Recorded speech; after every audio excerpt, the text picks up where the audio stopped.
Welcome, everybody. We are here with the lovely Dev Melbourne. Melbourne, right? Milburn, yep. Melbourne. And he's here with the movie Wade. So whilst we have you here, I'd like to ask you a couple of questions about the movie making process and how the story came about and your involvement in the movie. Yeah, so the story sort of came out of me trying to figure out a way to put a lot of my interior life on the exterior and sort of project it onto a person that I wasn't necessarily in the visible world to other people. And sort of elaborating on that and building a very short sort of micro narrative around this crazy sort of maladroit office worker who's in a tough position and sort of put upon by the rest of the people around him. Interesting. And it sounds like you tried to give the actors a kind of experience. We were talking about the 20-hour day shoots, and your internal struggle on the outside. Was that something that you consciously did to get the actors really Strasberging? It was not initially. It wasn't the initial intention, and it sort of became that. Though it did really help with that, and the lead, Tom Datnow, is the main actor, and I think he really did.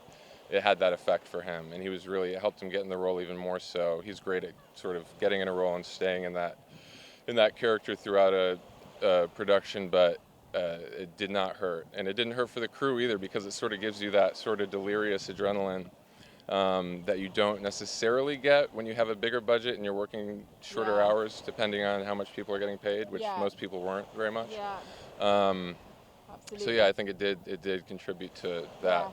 And so it was like more of a passion project. Did you come out of, did you study in New York, and tell us a little bit about your journey? Yeah, so I went to undergraduate film school at Tisch School of the Arts at NYU, and I graduated in '08 and started working in post-production for a couple of years, and then once I got to be about 24 or so, I sort of decided I want to be my own boss and get creative again, and that's at that point I sort of started working on a lot of music videos and promotional films and short format stuff and writing and directing narrative short films, and then I sort of got the idea for this short, and then that led to a concept more recently over the past 6 months for a feature film, which is actually an adaptation of two George Saunders short stories. George Saunders is one of the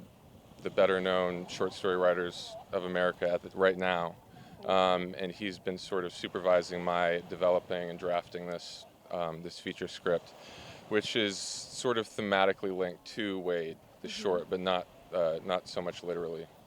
That's so exciting. And what process are you in with that? Has the script been written, or is it pre-production? At this point, I've written out extensive outlines. I have a 120-page outline, which is, obviously way too long right now. I have a beat sheet, and I've sort of developed a lookbook that I've shown to a few producers I've been connected to.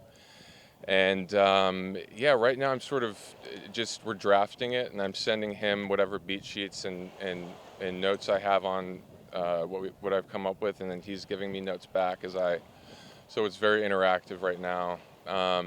And I've gotten, I've made some connections over the past 8-10 years, and that's really helped me to sort of find certain people who've been in the industry for a long time, who are producers and distributors and know a lot about financing films.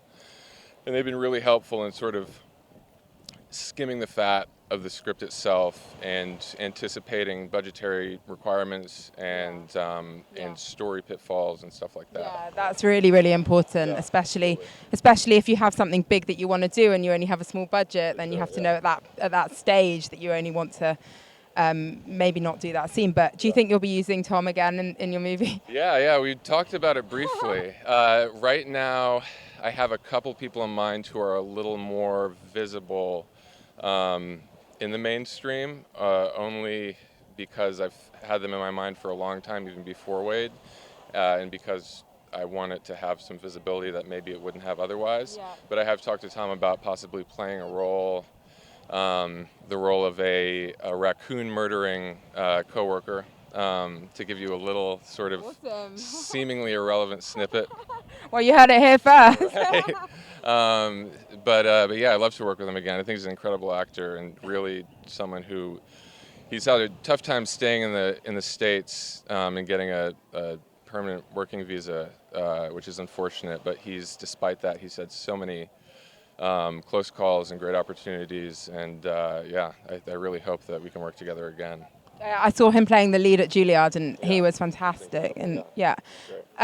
So I'd love to talk to you a little bit more about whether you feel it's important to have a name in your feature in order to get exposure. That's a good question. It's something I'm actually still trying to figure out. I've had people tell me yes, and I've had people tell me not necessarily, but maybe, but sometimes.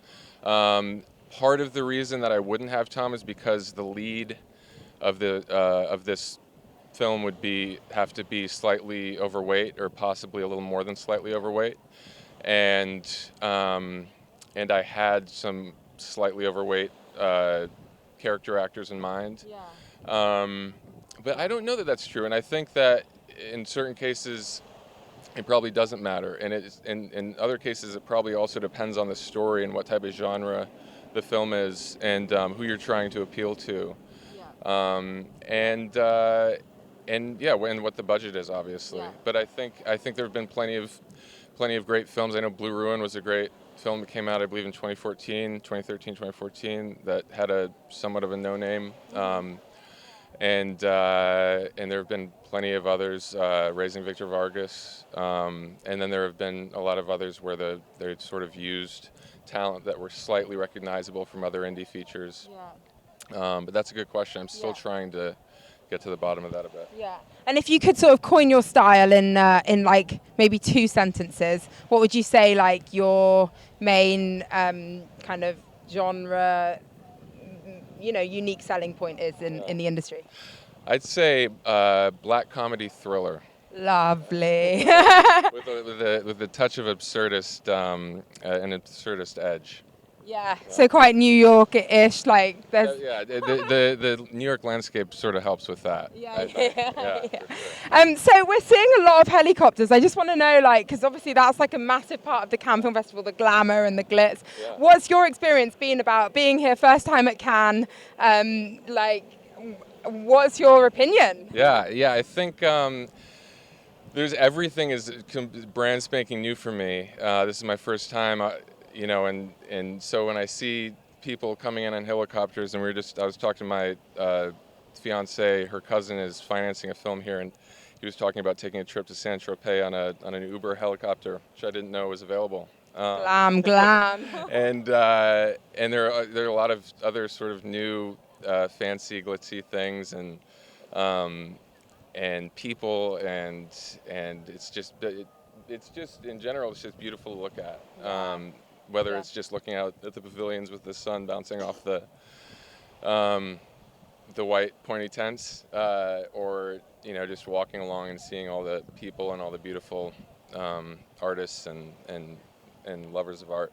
You have a very poetic description of the Cannes Film Festival. Well, thank you. Yeah. No, we appreciate you being here. Thank you so much. We're off to find a helicopter. Wish you all the best.